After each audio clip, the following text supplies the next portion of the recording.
Hey guys, today we're going to do a one-day lesson on arithmetic or arithmetic sequences. So this is going to feel like it's a little bit out of place, but we're going to tie this back into functions in the end. It's part of the unit. It's going to look really weird again, but the bottom line of what you are required to master at this level of your academic career is pretty easy. So try to follow along with me. I'm just going to read through these notes and definitely focus on the things that I want you to be able to regurgitate later. So we're talking about a sequences of numbers, and so any number series that has a pattern to it, those are the kind of numbers that we're going to be talking about, and it's called a sequence. In fact, let me see. Right, whoa. A sequence is a set of numbers that follow a specific order or pattern. Sequences typically begin with the first or initial term and either increase or decrease at a constant rate. Kind of like the chocolate bar example I always give you. That's +3, +3, +$3 for each chocolate bar. Sequences are functions. You would never count using the same number twice, so x would never be repeated.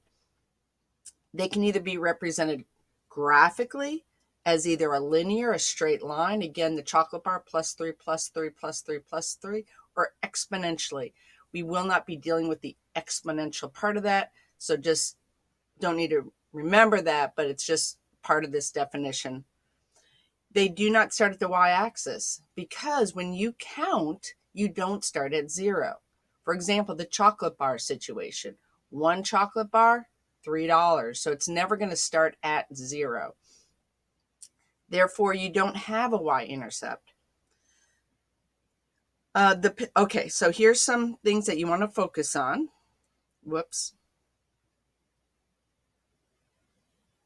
Okay, the position of the sequence. What number is in first place? I think about lining you guys up at the door, or what you did when you're in elementary school, and whoever's standing in the front of the line is in the first position. Whoever's standing behind them is in the second position. So that's what I mean with the position of the number in the sequence. And then there's the actual value of the number. So we'll come back to that. So those are two things that you don't want to mix up: the position of the number and the value of the number. And I'll show you with that original sequence in just a minute what I'm talking about. The arithmetic sequence is a sequence that goes from one term to the next by always adding or subtracting.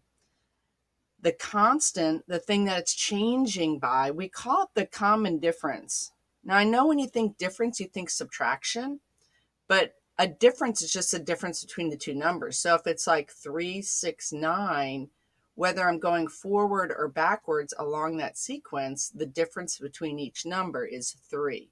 So just keep that in mind. Just because I say difference doesn't mean I'm necessarily subtracting here. This is super important. So here you can see that original sequence of numbers, and you can see where we would say like the number 4 is in the first position, but its value is 4. Number 7 is in the second position, but its value is 7. And the common difference, as you probably already figured out, is 3. Whoops. I'm doing something new with this technology, and so it's a little weird. So again, we could easily figure out, once we know what the difference is, and as long as we know what the previous number is, we can know what the next number is. So if I say that the common difference is 3, and the first or last number, let's say I know the first number in the sequence is 4, then you know that the next number is 7. Or if I give you a sequence of numbers like 4, 7, 10, 13, 16, and I tell you that the common difference is a +3, then you can know, since you know the 16, the previous number, you know that the next number is 19 because you're adding 3. And so we have the next 3 numbers in the sequence right there. So then again, how this works is there's a couple ways. You might see the sequence of numbers and have to figure out a couple things about it, or you're going to see the formula and go backwards with it. So let's look at the first one. We have 5, 9, 3, -3. And so I can tell you that the common difference, which we refer to as D, is is 6. It's not a +6. We're subtracting it, but it's a 6.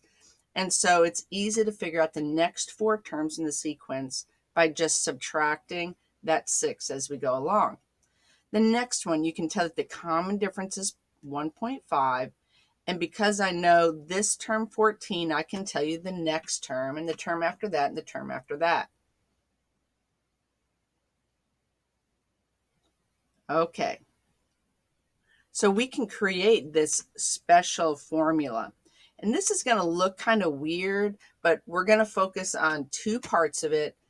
And so don't feel like you have to regurgitate this formula right now. You're really just focusing on the 2 things, 2 specific things in the formula.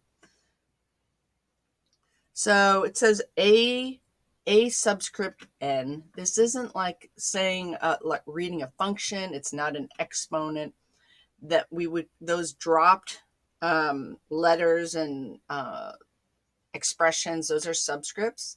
So again, we're just going to look at this, and then in just a minute we'll focus on what you need to be able to see in this formula. A subscript n equals a n minus 1 plus d. Now this right here at the end, you'll always see that. And most of the time you can just, well, every time, you can pretty much ignore it. It's just telling you that this n, this subscript n, has to be 2 or greater than 2. Because as mentioned at the very beginning of this unit, we're never going to start at 0. So we're always going to start at least 1. So if you look at this formula here, you're always subtracting 1.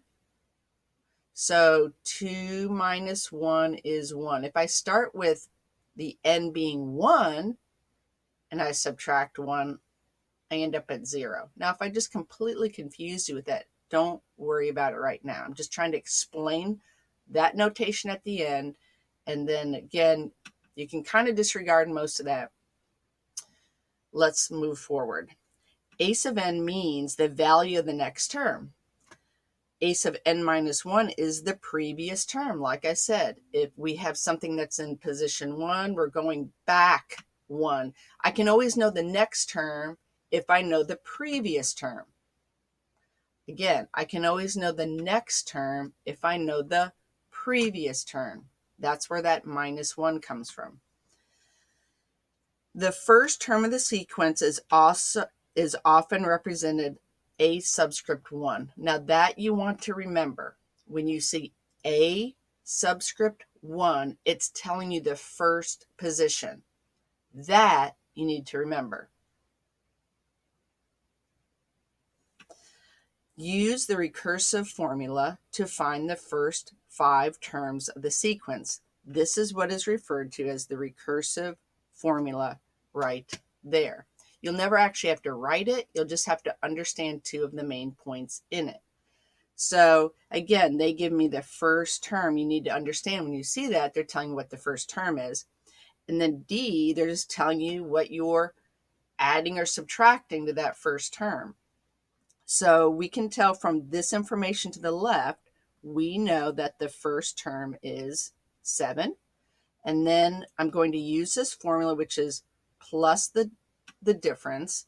So it's plus negative 12. I get negative 5. Then I'm going to say plus negative 2, which is just plus negative 12. And so here again, plus negative 12 is just negative. So look, I'm just subtracting 12. That's all I'm doing. This is really just a complicated way to do something really easy. So don't get too worried about it. All right, now here's where it ties back into functions. I can write this recursive formula as a function. If you look right here, this and this is the 2 things that are different from the original formula. We come back up here, Now you can see both. You see, as opposed, instead of saying a subscript n, I'm saying f of n. And instead of saying a subscript n minus 1, it just says f of n minus 1. It means the same thing. It's just written as a function. It operates the same way. It does the same thing. So let's come on down here, and we're going to look at this right here. And this might be something you would have to do. You would say, okay, it wants to know what is the first term. And you look up there and you're like, oh my gosh, the first term is 13. Pretty easy, right? Then it says, what's the common difference? So you look and you try to see what is the difference from one term to the next. It's 9. And so I am subtracting 9. So that is my common difference. So you'll never actually have to write this out. We used to have the kids write it out, but you don't need to write it out. You just need to be familiar. Where would you put the D? Where would you put the f of 1 or a sub subscript 1? Where would you put that in the equation? And that's pretty much what you'll have to do. So let's go on down. I'm going to go ahead and move on down. Here's something else you might have to do. Well, for sure, this one, I give you the first term and I give you the common difference. And so you could actually from there create the sequence. So you might be given the sequence and have to create the formula, or you're given the formula and you have to create the sequence. So looking at this, I know that the first term is 6. I know that I'm going to keep adding plus 2, 5, plus 2, 5, plus 2, 5, so I can know the next 3 terms in the sequence. This can be easy if you just remember those 2 things: common difference and where that is in the formula, and the first term and where that is in the formula. If you can just focus on those 2 things, the rest of this is pretty easy. We're not going to go any deeper with it except that. Have a beautiful day. I hope you filled out your notes, and I'll see you later. Bye-bye.